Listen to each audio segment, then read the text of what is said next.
Boa noite, gente. Tudo bem? Vou dar só um tempinho para entrar o pessoal e aí a gente já começa a falar um pouquinho.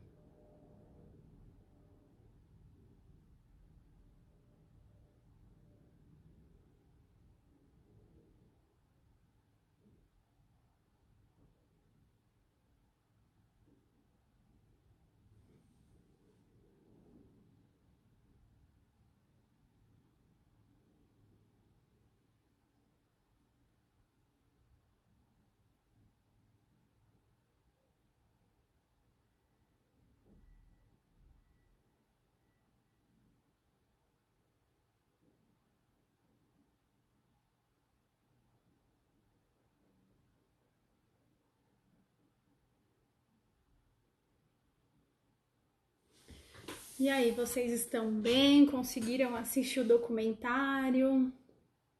Gostaram?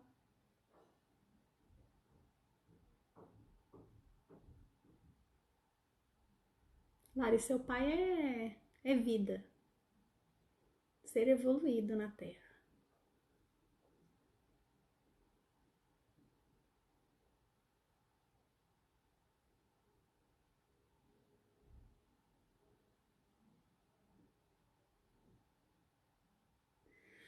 Bom, vamos lá, né? Acho que todo mundo que tá aí me conhece. Se não me conhece, eu sou psicóloga, especialista em psicologia analítica, atendo em Guarulhos e em Santana. Sou supervisora clínica também e do grupo de estudos. Bem, esse documentário foi o causador do meu da minha ida para a psicologia analítica, porque ele simplesmente explicou tudo aquilo que eu não sabia falar o que era, né? A única coisa que eu sempre usava era nada acontece por acaso, nada acontece por acaso. Era a maturidade que eu tinha para falar sobre os acontecimentos, mas não fundamentava aquilo e nem entendia por quê, né? Mas se eu não me engano, a primeira aula que eu tive de psicologia analítica foi com um filme, ou a segunda aula foi bem no início, né? Porque ele traz muito sobre a psicologia analítica, né? Explica um pouco dessas coisas que a gente acredita. E foi o pontapé inicial para eu gostar, né? E para fazer sentido. Porque para a gente trabalhar com isso precisa fazer sentido, porque se não faz sentido a gente não consegue fazer todo dia, né? Se eu faço uma coisa que eu não gosto ou que eu não acredito, eu não consigo. A psicologia analítica, falando de uma forma bem simplificada, é você trabalhar o seu autoconhecimento, é ser quem se é descobrir a sua essência, né? Porque como a gente conversou nas outras lives, na live do autoconhecimento, a gente nasce único e se transforma cópia, né? E por que disso? Porque a gente nasce um ser que tem os instintos, que, né, se não pensando como se pensava lá atrás, pensando em Freud, na psicologia, que ele colocava como as pessoas nascendo uma tábula rasa, na psicologia analítica a gente não acredita nisso, né? A gente acredita que a pessoa ela já nasce com algumas coisas, ela não tem o eu formado, mas ela já tem uma base, né? Da mesma forma que a gente tem o nosso DNA biológico, a gente tem o nosso DNA psíquico. Então, a partir desse DNA, a gente já tem uma formação, a gente não nasce cru, né? Então, o objetivo da psicologia analítica é chegar nessa essência, né? Então, acho que é mais ou menos isso. O vídeo também tá no YouTube, se quiser assistir de novo. E se tiver mais dúvidas, é só perguntar que eu vou esclarecendo. E, né, eu coloquei esse documentário pra gente assistir, porque eu acho que ele traz bastante dessa questão de entrar na nossa essência, descobrir quem é de verdade. Porque no decorrer da vida a gente é inserido numa sociedade onde ela já tem regra, ela já tem moral, e a partir disso a gente vai entrando dentro de caixinhas para poder se encaixar onde a gente tá, né? E o que isso faz com que a gente perca a nossa essência. Porque você me coloca numa caixinha, normalmente os nossos pais nos colocam em caixinhas e não necessariamente eu me encaixo dentro dessa caixa, né? Mas como eu não tenho maturidade para fazer escolhas, eu não vou fazer, eu vou entrar dentro da caixa e pronto, né? Depois de uma certa maturidade, depois de um conhecimento de vida, a gente consegue ir saindo dessas caixas e de fato encontrando ao lugar que eu pertenço e que não necessariamente é dentro de uma caixa, né? Porque segundo a visão do Jung, nós somos seres únicos, não tem ninguém igual, né? Apesar da gente ter o inconsciente coletivo, cada mistura que sai do inconsciente coletivo ela é única, né? Então, foi por esse motivo que eu acho que um filme para a gente conseguir entender melhor na prática a psicologia analítica é O Efeito Sombra. Lá no início, né, a gente tem uma das pessoas que escreveu e faz, né, a apresentação da maior parte do documentário, que é a Debbie Ford, onde ela conta a experiência que ela teve, né? Que ela teve um envolvimento com drogas e aí ela passou por N clínicas, né, de reabilitação, se eu não me engano, acho que era a 22ª vez que ela passava, né, e quando ela tem um toque para despertar dentro do banheiro e que ela, né, pensa, eu não aguento mais, desse jeito não dá, não consigo seguir a vida dessa forma. E aí, esse toque para despertar, a gente coloca como ela criou consciência da situação que ela estava vivenciando, né?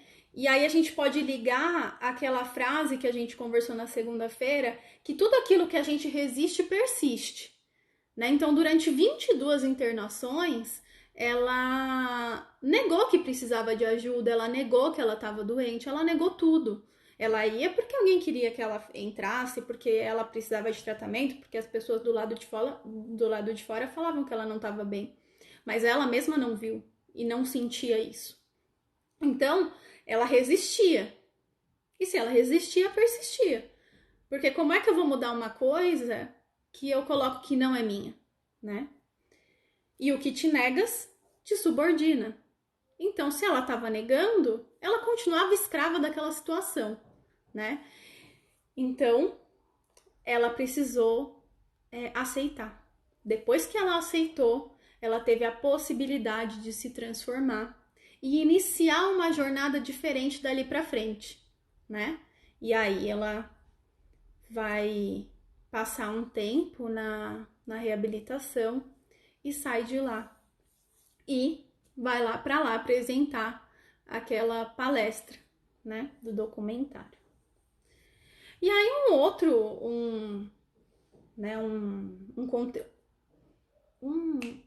um mecanismo que eles trabalham no documentário, que a gente ainda não falou sobre ele, mas eu não vai ter como fugir, né, de falar sobre hoje, que é a sombra, né? Na segunda, quando a gente falou das projeções, de apontar o dedo para o outro, essas questões de apontar, o que a gente está apontando são partes nossas que a gente guardou na caixa, lá do inconsciente. Isso são as nossas sombras, né? São aspectos nossos que a gente diz que não é, né? Então, elas aparecem na nossa cara de uma forma. Só dando uma pausa aqui para responder, tem uma dúvida sobre o DNA psíquico. O DNA psíquico é tudo que já ocorreu na história da nossa família, na história da cultura que a gente está inserido, que a gente carrega, né? Que se chama inconsciente coletivo. A gente tem 2 tipos de inconsciente. O inconsciente pessoal, que são as vivências que a gente tem na nossa vida inteira. Tudo que a gente vivenciou fica guardado no inconsciente pessoal. Hora ou outra vem para a consciência, guarda, a gente consegue puxar alguma coisa pela memória, né? E o inconsciente coletivo é onde tem, por exemplo, a imagem da mulher. Que a mulher é sensível, que a mulher é frágil, né? Isso tá dentro do inconsciente coletivo. É uma imagem que, desde que o mundo é mundo, é passada de geração para geração. Então a gente tem vários tipos dessa imagem lá no inconsciente coletivo, né? E é por isso que é o nosso DNA psíquico, porque a gente não faz parte da nossa história, a gente não viveu aquilo, mas a gente tem isso internalizado, né? E até pegando um pouco, tentando dar um exemplo prático.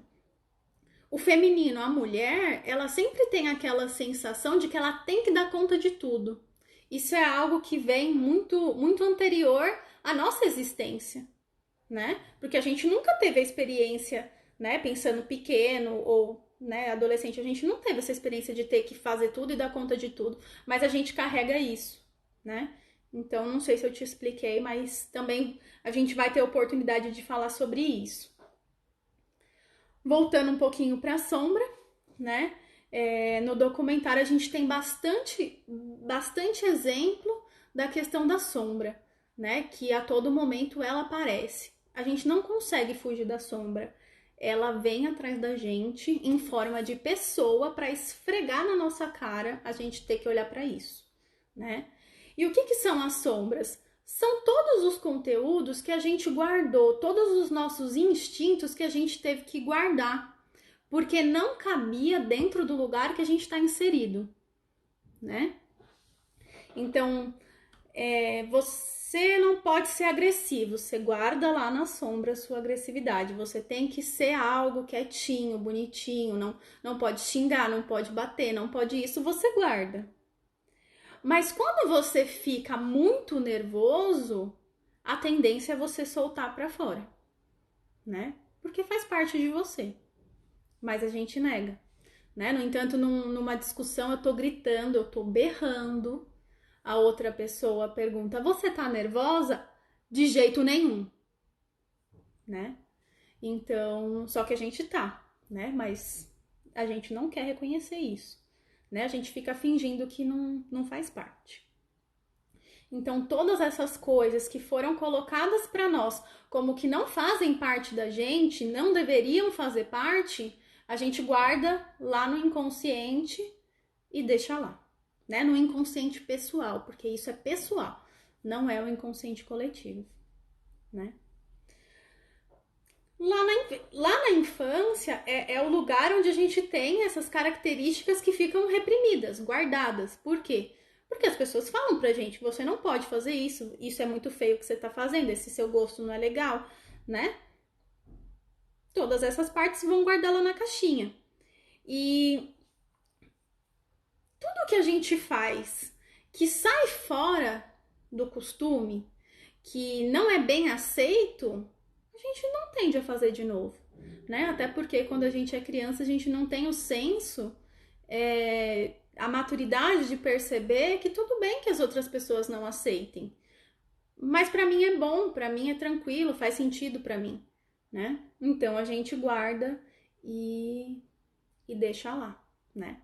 E em alguns momentos isso vai sair e todas as vezes que a gente negar, ele vai voltar, né? De alguma forma. E como a gente não tem esse hábito de pensar sobre isso, a gente aceita o que é imposto e segue a vida, né? E em alguns momentos da vida tem alguns chamados pra gente olhar que a gente deixa pra lá ou de fato para pensar sobre, né? E aí tem uma coisa no documentário que ele mostra bastante, que é a questão da sombra coletiva, né? Pensando num exemplo prático, quando existe um jogo de futebol, aí tem uma torcida onde começa uma briga entre duas pessoas, só duas pessoas. E aí a outra pessoa vê a briga, vai lá, a outra vê a briga, vai lá, e a outra vê a briga e vai lá. Ocasiona aquela confusão imensa onde todo mundo quebra tudo e ninguém sabe por que começou a quebrar, né? Isso é uma coisa que a energia da massa, ela pega quem tá perto, ela pega quem tá ali investindo a energia, né? E aí fica uma coisa grande, né? Então a gente pode pensar na questão da guerra, na questão do terrorismo, né? Uma pessoa começa, as outras sentem afinidade e seguem o mesmo caminho, né? Por quê? Porque elas não estão pensando e por não pensar, tocam em coisas que estão guardadas lá no nosso inconsciente, porque a gente não é 100% bonzinho. Não seremos nunca. Então, podem começar a aceitar que a gente é egoísta, que a gente tem um monte de defeito, porque faz parte. Você não é menos ou mais por não ter defeitos ou por ter defeitos. Tudo isso faz parte do processo da vida. Reconhecer todas as nossas partes, tá? Então, isso é da massa, né? Por exemplo, vamos pegar o exemplo das nossas últimas eleições. A gente tinha 12 ou 13 candidatos à presidência. A gente só conseguiu ver as polaridades. A gente não enxergou mais nenhum candidato além do Bolsonaro e do Haddad. Porque a gente foi pela massa. A maior parte das pessoas, eu não estou generalizando, mas eu estou falando da maioria, porque foram os dois que foram para o segundo turno, a gente foi pela polaridade. A gente votou pensando nos opostos e não pensando no que poderia ser melhor. Mas, bom, se eu não gosto do PT, eu só posso votar no Bolsonaro. Se eu não gosto do Bolsonaro, eu só posso votar no PT. Né? Então, ninguém conseguiu perceber que existia muita coisa além disso. Por quê? Estavam tomados por tudo que já tinha acontecido, né? Então, a questão do coletivo, ela nos inflama. Por exemplo, normalmente isso acontece com a gente quando a gente é mais adolescente, mas acontece também na fase adulta. A gente tem uma amiguinha que briga com a outra amiguinha. Eu não sei nem quem é a outra, não era uma pessoa próxima, mas já tenho ranço. Né? Porque se brigou com a minha amiga, eu pego a opinião dela e jogo pra mim. Né? Então isso é um aspecto que a gente vai com o coletivo, né? Então a gente vai, né, numa forma sombria, porque e eu? Eu tô inserida onde aí? O que eu acho disso? Né? Então eu vou pela opinião do outro, né? Então tem alguma coisa aí que não é bacana. Bom, a gente sempre vai ser confrontado pela nossa sombra. E todas as vezes que a gente negar, ela vai voltar, e ela vai voltar, e ela vai voltar de N formas, né? Então, é bacana a gente olhar aí um pouco para isso. A gente consegue fazer isso com um pouco mais de clareza, facilidade, quando a gente faz terapia, né? Mas eu também compreendo que tem pessoas que, né, não faz sentido para elas, não são adeptas, não tem condição, enfim. Então a gente precisa procurar outros caminhos para isso, né? De fato, procurar o ensinamento, a sabedoria de ler, de ver um vídeo, de pesquisar, né? A gente vai clarificando isso. Gostaria de entender melhor o trecho que se passa aos 20 minutos do documentário. É dito o seguinte: cada aspecto que podemos ver nos outros existe dentro de nós, todas as características e emoções humanas. Tudo que a gente vê no outro, e aí a gente volta para a questão da projeção, né? Tudo que a gente observa demais no outro, que a gente olha no outro e a gente não gosta,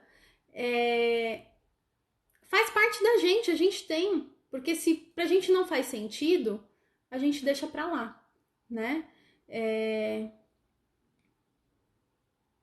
Não há nada que possamos conceber que já não sejamos. Né? Não tem nada que a gente vai reconhecer no outro, achar ruim, que não faz parte da gente. Porque tudo que não é interessante pra gente, a gente ignora. A gente não pega com atenção, né? Então, essa questão de olhar para o outro faz parte da projeção. E o que a gente projeta é um aspecto sombrio, que a gente não quer enxergar. E aí vem o outro e mostra pra gente. Isso é extremamente comum e depois eu vou amplificar isso com vocês numa outra live falando sobre os relacionamentos afetivos, amorosos, relacionamento de casal, a gente sempre vai procurar uma pessoa que é oposta a nós. Porque precisa ter o equilíbrio, né? Muito difícil a gente se relacionar sempre com alguém que é muito parecido. A gente tende a buscar uma pessoa que é oposta e por isso dá tanto conflito. Porque a gente fica negando os nossos pedaços e jogando em cima do outro e o outro corresponde e devolve e a gente fica nisso, né? Claro que temos alguns relacionamentos que as pessoas têm um outro grau de consciência frente a algumas coisas e conseguem lidar melhor com isso, ou as pessoas tendem a se anular, enfim, existem vários tipos de relação. Mas é uma tendência da gente sempre procurar alguém que seja o nosso oposto. Certo? E aí ele traz a questão das personas, né? Que eles até dão um exemplo das criancinhas no teatro, né? O que são as personas? As personas são as máscaras, né? Que era o nome que se dava para as máscaras do teatro. Para eu conseguir me inserir em alguns lugares, eu tenho que ser uma coisa que o lugar pede. Por exemplo, eu vou numa festa de casamento, é extremamente difícil você ver pessoas que são autênticas irem sem salto, de calça jeans, de short jeans. Normalmente isso acontece com o adolescente que tá transitando, né, para descobrir quem é. E de fato alguns são autênticos mesmo. Mas a nossa tendência é, vai lá, pega um vestido, pega o salto alto, faz a maquiagem, prende o cabelo. Por quê? Porque aquele lugar, dentro da minha cabeça, exige que eu me vista daquela forma, né? Ah, eu vou trabalhar. Dentro do meu trabalho, eu tenho que seguir ali um jeito de ser, porque se eu de fato for tudo aquilo que eu sou fora de lá, eu não vou me encaixar. Então, para me encaixar, eu vou vestindo várias personas, várias máscaras, né? E aí, dentro da minha família, eu me porto de uma forma, dentro do meu trabalho, eu me porto de outra, para que eu possa confraternizar ali, para que eu possa fazer parte dali, né? E aí, eu claramente também anulo umas partes, mas é um pouco diferente da sombra. A persona eu coloco e eu tiro, né? E aí tem um exemplo no coloque e eu tiro se não for patológico, né? Num estado patológico, eu vou ficar com aquela persona fixa e aí eu tenho que fazer de fato um processo psicoterapêutico para ou conseguir trabalhar isso ou um trabalho com psiquiatra também, porque aí vira algo patológico. Que aí tem um exemplo no filme que traz a questão do homem que tá dentro de casa e é completamente organizado e ele volta para ajustar, eu não lembro o que, no móvelzinho, para ficar bem certinho. E aí depois, quando ele chega, acho que é no ambiente de trabalho, é uma zona. Tudo jogado, tudo bagunçado, né? Então, em casa ele põe a persona dele lá pra fingir que ele é organizado. E quando ele chega no trabalho, que dá a impressão de que é um ambiente que ele vive só, ele pode ser aquilo que ele dá conta que é ser bagunçado, né? Então, ele não é nem o organizado dentro de casa e nem o bagunceiro. Ele precisa encontrar um outro caminho, né? O rapaz que tá malhando, aí tá lá suando e malha, e malha, e malha, daqui a pouco ele, né, tava lá com a personinha dele, de pessoa que gosta muito de academia, e aí pega, abre lá os CDs e me tira 4 Hershey's e come os 4. Dentro da academia mesmo, né? Ele não se deu nem ao trabalho de sair. Então, um aspecto sombrio, porque eu tento fingir que eu sou fitness e por trás, eu tô mentindo para todo mundo, mas eu tô mentindo mais para mim, né? Porque todas as calorias que eu perdi, eu tô adquirindo de novo, né? E fica uma pergunta pra gente se observar, né? Porque assistir o documentário não foi só pra gente comentar aqui, e sim para que a gente possa mudar algumas coisas na nossa vida, né? A forma como eu lido com as coisas, a forma como eu me engano. Quais são as máscaras que a gente tá fingindo ser, que a gente não vê, né? Que a gente tá fazendo e tá deixando pra lá, né? Tô me enganando, mas tá tudo bem aqui, né? Porque a maior mentira que tem não é a que eu tô tentando enganar o outro, é a que eu tô fazendo pra mim mesma, né? Porque pra mim, as pessoas podem, né? Ou até é uma fala que eu tenho com os meus pacientes, né? Eu falo, você tá mentindo pra mim ou pra você? Se você estiver mentindo pra mim, eu vou te dizer que não tá colando, mas se você estiver mentindo pra você, fica um pouco mais grave, né? Então, o quanto é importante a gente parar pra refletir. E todo o autoconhecimento, ele vai ser baseado e pautado no pensar.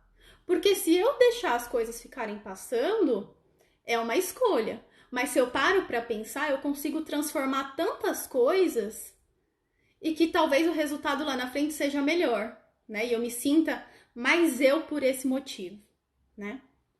Então, tem essa pergunta que eu vou deixar e eu acho que é bacana da gente refletir, vocês refletirem e se precisarem depois conversar um pouco, a gente pode conversar, não num âmbito terapêutico, né, mas numa troca mesmo. E aí, né, temos um outro exemplo da moça na piscina tentando não equilibrar, mas manter todas as bolas embaixo, né, da piscina. Não não deixar as bolas subirem, né? E aí a gente sabe que quando a gente tá na piscina, se a gente tenta ficar deixando a bola lá embaixo, ela faz uma pressão para subir. Quando a gente é mais novo, a gente até consegue segurar alguns aspectos que são nossos, né? Lá guardadinhos, lá embaixo, não deixar submergir. Mas chega num dado momento que vai tendo tanta coisa guardada, tanta coisa por debaixo do pano, que já não tem mais pano para cobrir, né? E já não tem mais força para segurar a bola lá embaixo. Porque a gente vai colocando tanta energia ali naqueles aspectos que a gente não quer mostrar que eles aparecem. Sem a gente querer, porque a gente não tem controle mesmo, né? Então, eles sobem. E aí a gente tem essa questão das contradições. E a gente pode ver bastante disso e que mostra no documentário os escândalos que tem e aparecem na mídia, né? Teve um dos escândalos que eles colocam lá, o de um ator, que eu não vou lembrar o nome, quem me conhece sabe que eu não lembro o nome de pessoas, né? Que ele tá fazendo um personagem católico num filme, né? Ele vestiu no filme a máscara do católico né, faz toda a encenação. E fora de lá, ele tava sendo. Ele foi pego bêbado e tendo comentários antissemitas. Então, assim, o quanto ele, pra suportar, né, a realidade que ele tem guardada, ele tem que fingir ser algo. Mas quando ele tá sob o efeito da bebida, que existe um rebaixamento da consciência, ele solta coisas que estão lá no inconsciente dele.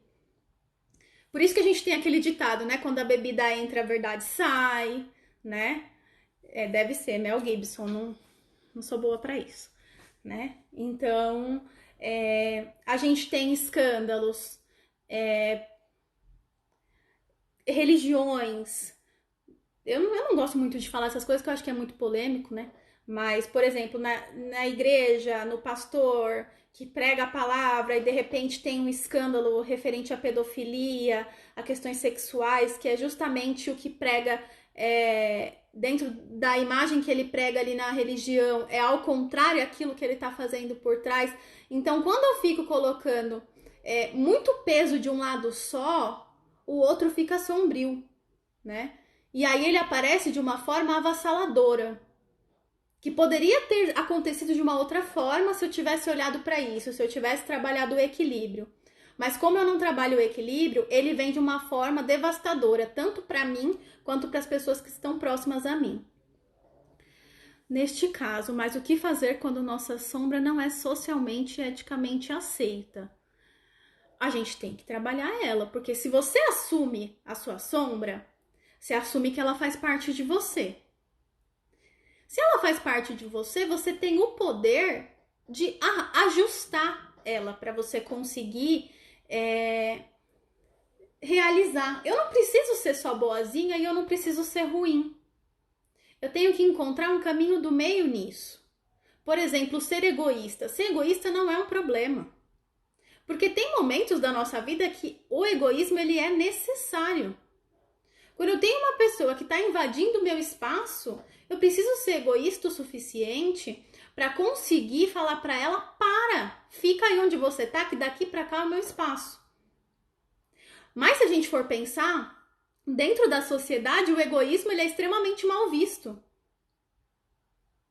né? Então é algo que não é socialmente aceito. Mas se eu entro num equilíbrio com isso, se eu consigo encontrar um caminho do meio, eu consigo vivenciar isso, porque o trazer a sua essência, o lidar com a sua essência, ele não é simplesmente, eu vou fazer tudo o que eu quiser e dana-se os outros. Não é isso. Isso é sombrio, né? O você assumir a sua essência e lidar com ela é você entrar num equilíbrio, saber quem você é, o que você quer e respeitar o outro. Aí a gente tem um equilíbrio real, né? Então não é simplesmente eu vou pegar a minha sombra, vou trazer para a consciência, vou realizar ela e dana-se. Não, eu vou pegar essa energia, eu vou trabalhar ela e aí a gente chega num outro lugar. Não é simplesmente peguei a sombra, trouxe para a consciência, realizo a sombra e tô feliz. Não, é um trabalho. Como um diamante, ele precisa ser lapidado. Você não pega o diamante e vende. Ele precisa de um trabalho, ele precisa, né, ser lapidado, ele precisa ser olhado, demanda tempo, demanda energia. Formas de identificar a sombra, a gente tem os sonhos, que é um material de suma importância para o junguiano. Só que o sonho, ele não é essa coisa que a gente digita no Google e sonhei com cobra, é tal coisa. Sonhei com grávida, é tal coisa. Não, o sonho, ele tem um significado para cada pessoa que sonha. Então, diante disso, é algo único. A gente trabalha em terapia, né? Trabalhar o sonho sozinho é possível, mas você vai precisar ter um certo material, ler um pouco para conseguir compreender isso, né? Identificar na consciência é difícil, é um trabalho duro, mas as projeções que a gente faz nas outras pessoas nos ajudam a enxergar quando a gente não tem a ajuda do psicólogo, né? Então, não existe uma coisa certa. Faz isso que você sabe qual é a sua sombra. Tem que se observar bastante, tem que observar o meio em que você está inserido, né? As atitudes que você tem frente ao meio. A carta do tarô, né? Eu faço uma jornada do tarô. Tarô não é para adivinhar seu futuro, né? Quem não conhece tarô ou conhece só no senso comum, né? As pessoas têm essa coisa do tarô que joga as cartas e o seu futuro, amanhã você vai casar, você vai ter 3 filhos e tudo mais. Não é isso. É uma questão de simbolismo, né? Uma questão de sincronicidade. Mas aí eu também vou falar com vocês depois sobre isso, senão é muita informação, né? A gente estuda tantos anos para conseguir saber um pouco da teoria e passar tudo isso em uma hora é muito complexo, né? Então vou tentar falar de uma coisa de cada vez. Estou falando da sombra hoje porque é algo que aparece no documentário. Não tem como não falar do efeito sombra se eu não falar da sombra, né? E aí eu dei o exemplo das bolas, né? Que é muito difícil, vai criando energia, uma hora vai subir. Não tem como. Então, se a gente ficar negando, vai aparecer várias vezes na nossa vida. Se eu não olhar, e aí entra nessa questão, se eu não olho para minha sombra, ela cria autonomia, ela cria vida própria. Ela aparece quando ela quiser, eu não tenho controle, né? Pegando os exemplos que a gente falou lá em cima. Eu vou fingir que eu sou fitness e eu vou comer nos momentos escondido. Eu vou achar que eu tô me enganando e eu vou manter isso, né? Então, ela toma conta. Eu falo, não, eu não vou fazer, eu não vou fazer. Quando eu vejo, eu já tô fazendo, né? Então, o primeiro passo é reconheça, que aí fica tudo mais fácil. Aí, voltando um pouquinho pro documentário, né? A gente tem a Deb, que aí ela dá um exemplo, né? Ela volta lá pro palco, pro cenário, e ela conta uma experiência, porque ela tava, depois que ela passou pela experiência de assumir, ficou lá na clínica de reabilitação, saiu ótima e saiu falando, né, para as pessoas sobre essa vivência, palestrando e meditando e tudo. E aí ela acreditou que ela já estava um ser evoluído, individuado, que nada mais ia cometer ela sempre ia ser equilibrada, só que não, né? Porque não é assim, né? A gente tem sombra, a gente tem um monte de coisa, a gente passa a vida inteira tentando se conhecer, porque a gente conhece um pedaço, aí a vida muda, a gente conhece outro pedaço, né? E a gente, né, a vida é muito pouco pra gente conhecer o inteiro, né? Mas o máximo que a gente conseguir já é bem gratificante. E aí ela tem uma experiência onde uma mulher da plateia chama ela de puta. E sobe, né? Queima um fogo do além no corpo dela. Se ela pudesse, pendurava a mulher de ponta cabeça. E aí ela se dá conta de que tem alguma coisa que ainda que não tá resolvida, né? Porque tocou num aspecto sombrio. Eu tô aqui me fazendo toda santa, toda maravilhosa, né? Sou um ser de uma extrema luz, vou ter sombra? Nunca, né? Só que não, né? Para ter luz tem que ter sombra e para ter sombra tem que ter luz. Aonde tem luz é impossível não ter sombra, né? E para existir a sombra, se não tiver luz não tem, né? Então, uma coisa é acompanhada da outra. A gente nunca vai descobrir todos os nossos aspectos sombrios, porque não tem como, né? A gente não é Buda, a gente não é Deus, não é um ser individuado, a gente não vai se individuar nessa vida, e nem sei se em alguma vida, né? Se é que tem outras vidas. Então, ela precisou daquela experiência de uma pessoa a chamando de puta para ela perceber, e a caminhada não acabou. Ainda tem muita coisa para eu trabalhar, né? Então, ela tem esse toque para despertar. E o que a gente precisa perceber é que a gente precisa dessas duas energias para que exista movimento, porque se eu tenho uma energia só, eu só vou para uma direção. A gente precisa dessa dualidade, né? Se existisse só o bem, seria chato. E se existisse só o mal, também seria chato, né? A gente precisa das duas coisas para que tenha energia, para que tenha troca, né? E aí eles, né, falam um pouco sobre as projeções, né? Que ao invés da gente entrar em contato com a sombra, a gente coloca no outro, facilita demais. Como eu falei, a gente pega o nosso casaco, coloca lá no mancebo do outro e vai buscar um dia ou nunca vai buscar, deixar lá de brinde. E o quanto a gente tem que tomar cuidado com as projeções, porque pode ser que a pessoa que a gente projetou tenha um ego enfraquecido e não dê conta da projeção e a carregue, sofrendo bastante, tanto quanto a gente ou até mais.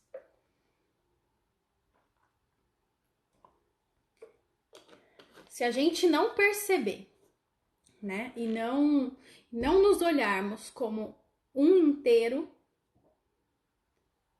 a gente nunca vai se sentir pleno. Perceber que, né, não tem o yin e o yang, que é aquele símbolo branco e o símbolo preto. Eles precisam se encaixar e aí eles viram um círculo. Aí eles viram uma totalidade, né? Então eu preciso do bem e do mal, eu preciso da luz e da sombra, né? Aí tem a questão de que a gente rejeita a nossa realidade. Comecei a assistir o documentário e dormir ontem, mas no início percebi um momento desequilíbrio e ter equilibrado uma direção. Conforme a gente consegue ter essas vivências de assistir documentário que trabalha sobre isso, de ler histórias, de ler livros que tem essa coisa da dualidade, também é uma forma de fazer o nosso processo de autoconhecimento, de trabalhar coisas que às vezes eu não preciso falar, verbalizar, né? Por exemplo, quando a gente trabalha a interpretação dos sonhos com os pacientes, não necessariamente a gente vai analisar todo sonho, e todo sonho a gente vai ter muita coisa para falar sobre. Às vezes só o ato de trazer o sonho, de falar sobre ele, já faz com que a gente trabalhe coisas dentro de nós, né? Então não é só vou levar para terapia. Não, as leituras que a gente faz, as vivências que a gente tem, a gente vai criando tanta consciência e vai equilibrando as coisas, né? Então, até é um dos motivos que eu, pensando, né, decidi fazer as lives, porque eu acho que é bacana, não só quem faz terapia ter esse tipo de vivência, mas a gente ter isso na nossa vida como um todo, da gente ter essa oportunidade de se conhecer, né? Porque como eu falei antes, eu não acho que a psicologia analítica ela é só uma abordagem da psicologia. Eu acho que é uma forma diferente de olhar o mundo e conseguir viver de uma forma melhor, entendendo que é único, entendendo que tudo bem se eu não me encaixar e tá tudo certo, né? Se eu for quem eu sou, já tá de ótimo tamanho, já vai ser extremamente válido para mim. Já vai ter valido a pena viver essa vida, né? Porque viver uma vida vivendo a vida dos outros deve ser bem sofrido, né? E não se realizar em nenhum momento da vida, nem que seja lá com 99 anos. Falamos bastante das projeções, e aí essa questão da rejeição, né? O ego, se a gente não assumir que é nosso, ele vai lutar contra a gente mesmo, né? Que é isso que eu falo do assumir. Se eu falo que eu não sou, o ego, você não é, então vou rejeitar e vou brigar com isso que não faz parte de mim. Mas se eu falo que eu sou, se eu assumo que eu sou, o ego, então vamos melhorar isso pra ficar mais aceitável, né? E aí a gente tem uns exemplos no filme que né, a questão do feminicídio também é algo muito polêmico da gente colocar, né? Porque as pessoas têm uma certa dificuldade para compreender um pouco o simbolismo das coisas. Ninguém tá falando que é justificável, né? Mas quando a gente fala dessa questão que tem no filme tinha uma mulher e um cara, tudo lindo, daqui a pouco ele foi e ele agredia ela, e eu não lembro, até teve a questão dele matá-la. Quando a gente se coloca como uma pessoa extremamente pacífica, eu não mato nenhuma formiga, a gente tá num extremo. E aí a gente vai precisar da outra pessoa para fazer o equilíbrio da balança, né? Porque a agressividade ela existe em mim, mas ela tá inconsciente. E aí, quando eu encontro essa pessoa que traz essa agressividade, vai ter o equilíbrio da balança, mas eu não preciso encontrar essa pessoa para ter o equilíbrio, eu posso trabalhar em mim mesma, né? Então, o quanto é importante, nenhum extremo é legal. Se tá extremo, tem problema. Então, vamos buscar o equilíbrio, né? E aí mostra um crime passional, quando eles eram casados, né? A mulher se separa, o cara vai lá e queima a casa inteira. E eu acho que era isso, eu não lembro exatamente o pedaço, né? Quando acontece alguma coisa que me toca emocionalmente muito forte, me faz, no caso, né, de uma separação, de vivenciar esse desamparo, porque eu já devo ter vivenciado em algum outro momento da minha vida, eu entro num desequilíbrio tão forte que eu sou possuído pela sombra, eu sou tomado pela sombra, né? Porque se eu tivesse ali com a consciência, eu não faria aquilo, né? Então é bem complexo essa questão, né, do rejeitar a sombra, das coisas que a gente se torna capaz de realizar, porque a gente finge que aquele pedaço não faz parte da gente, né? E aí a gente aí, né, a gente vai chegando mais próximo do final do documentário, onde a gente tem, né, as experiências das pessoas que criaram, né, tiveram uma iluminação. E quando a gente fala das experiências de iluminação, a gente não tá falando que viramos seres de luz. A gente está falando sobre criar consciência das coisas, né? Então, tem um exemplo do filho que queria muito que a mãe morresse, né? E aí, ele, depois de um tempo, né, dessa coisa de sempre querer que a mãe morresse, porque a mãe não era o que ele esperava que ela fosse, né? Ela não atendia as necessidades que ele tinha. Ele percebeu que aquela mãe fez com que ele criasse a compaixão, né?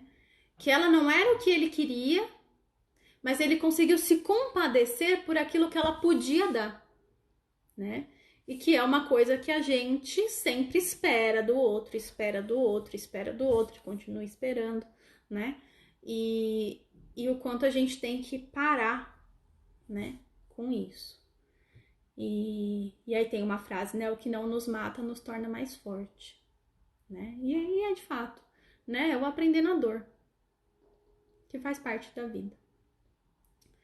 E também, né, fala um pouco sobre a questão do trauma. O trauma, ele é muito relativo, né? Às vezes a gente acha que o trauma tem que ser uma coisa muito grande para gerar esse sofrimento no outro, e não necessariamente, né? Um não que eu recebi quando eu era criança, em um dado momento da vida, eu guardei lá no inconsciente, e aí o que eu faço? Eu viro adulta e eu esqueço que essa palavra existe, porque eu não gostei quando eu recebi, e para todo mundo eu saio falando sim. Ah, você faz tal coisa? Claro, mesmo que para isso a minha paz e o meu sossego sejam perdidos. Eu digo sim, sim, sim, sim, porque lá atrás o não foi tão dolorido que eu não quero mais dizer não.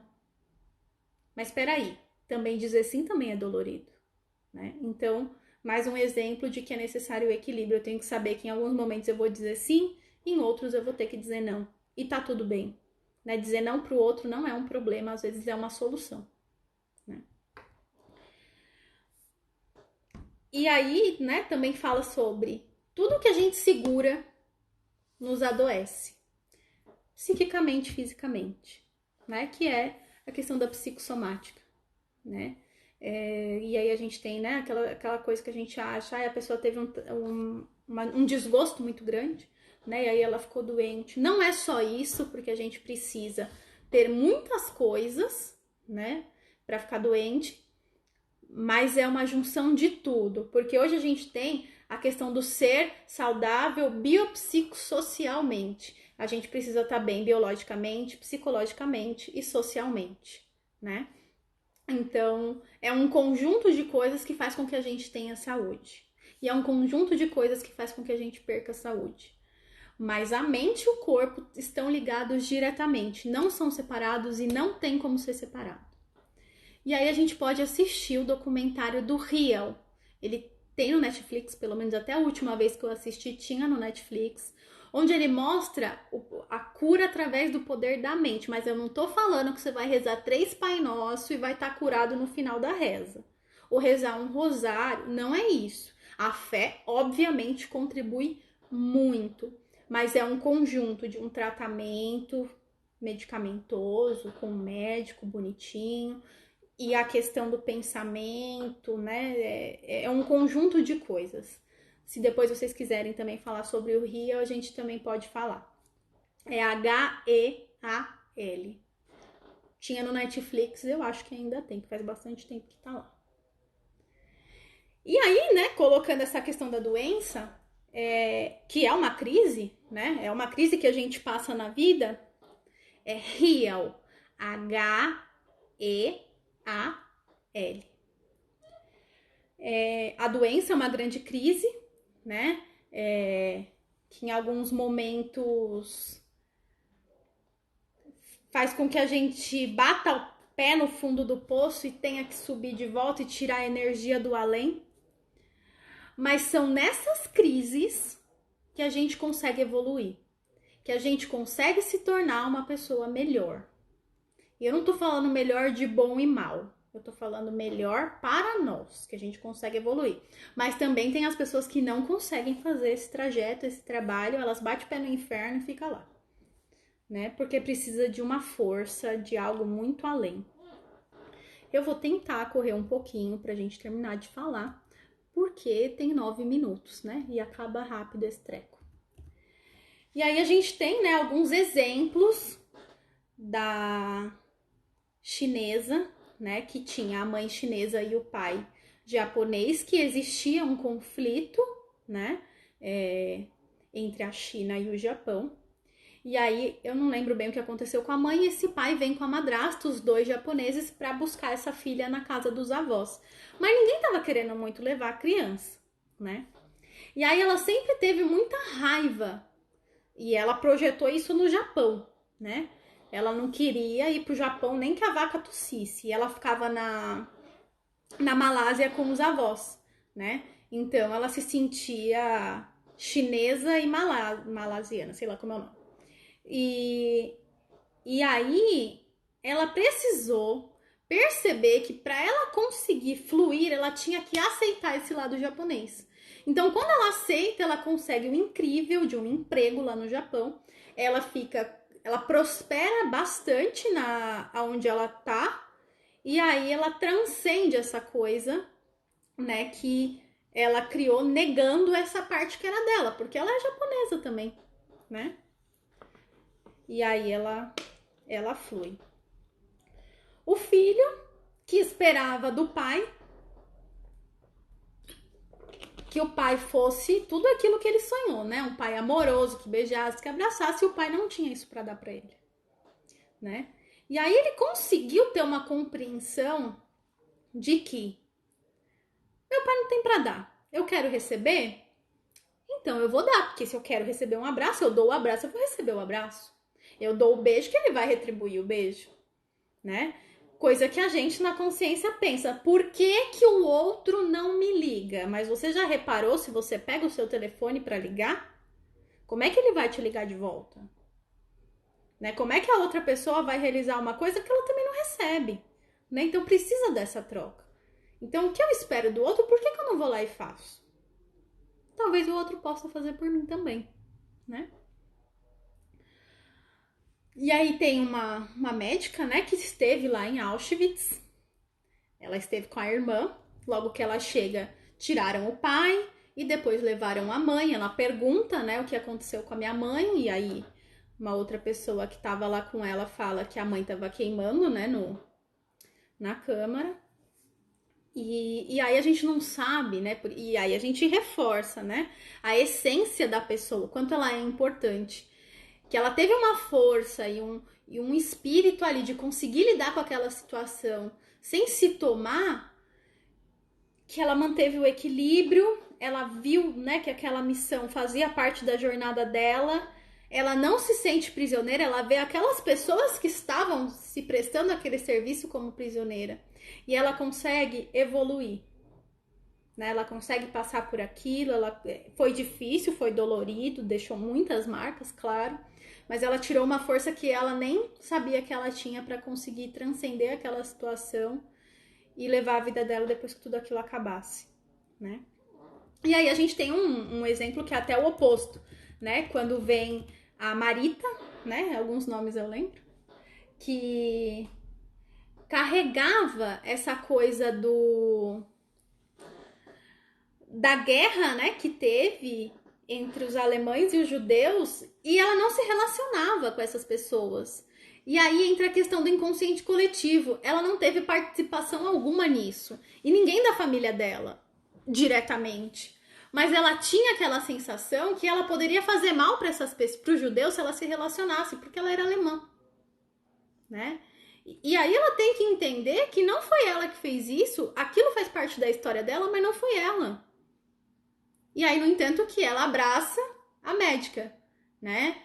Não foi você, tá tudo bem. A gente pode se falar, a gente pode se conversar, a gente pode se relacionar, né?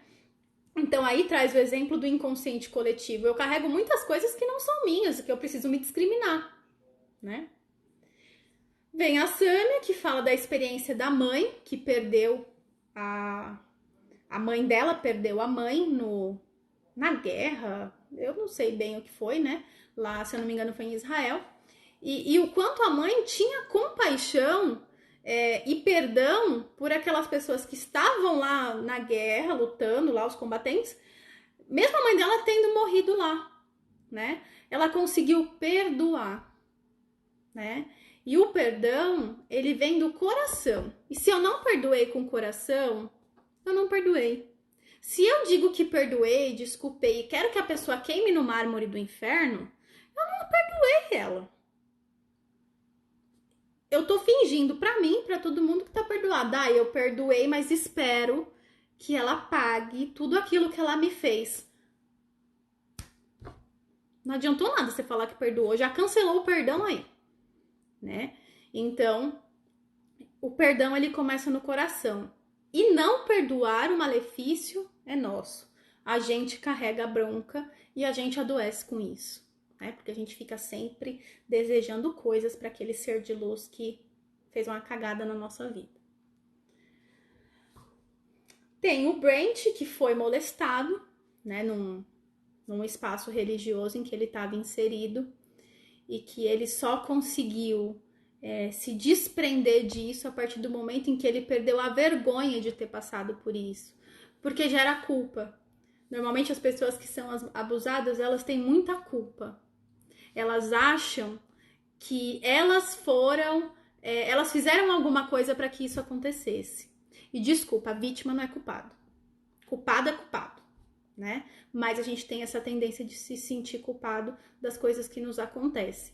Mas a partir do momento em que ele se liberta disso, em que ele se perdoa por tudo que aconteceu, e né, ele nem precisava disso, mas ele consegue, porque ele assumiu uma culpa que ele não tinha, ele consegue evoluir. Quando abraçamos nossa totalidade, quem a gente tem liberdade, a gente consegue fazer qualquer coisa, né? Então, é muito importante a gente pegar os nossos opostos para criar o caminho do meio, né? Então, eu acho esse documentário extremamente importante para que a gente consiga chegar nessa clareza de que não sou 100% boa, não sou 100% ruim, isso não me faz nem melhor e nem pior, isso faz com que eu seja eu e tá tudo bem e bora seguir a vida, né? Fazendo aquilo que eu tenho vontade. Não sei se vocês têm alguma pergunta, acho que a gente tem alguns poucos minutos, ainda não começou a contagem regressiva aqui, mas era isso que eu tinha para falar para vocês. Agradeço todo mundo que apareceu e que esteve aqui, né? Afinal de contas, a gente podia estar fazendo qualquer outra coisa, né? Ao invés de estar aqui, mas a gente escolheu estar aqui hoje.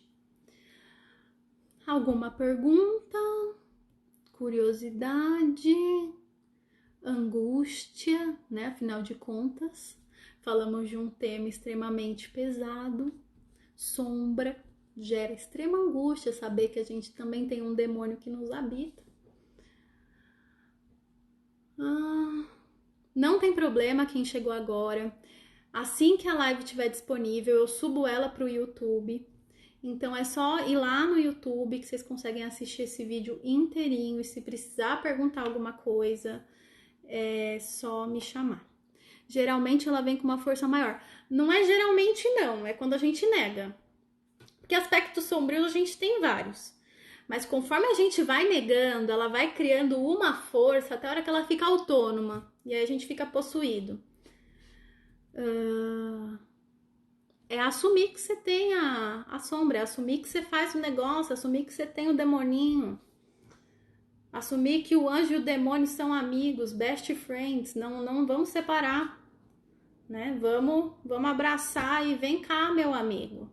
Depois eu vou postar aqui um vídeo muito legal do Yoda que, né, me passaram e eu vou passar para vocês. Bom, já começou a contagem regressiva, 23 segundos. A gente vai se falando. Na segunda a gente vai ter outra live, dessa vez com a Nutri, eu vou postar para vocês. E muito obrigada por todo mundo que esteve aqui, tá bom? Um beijo!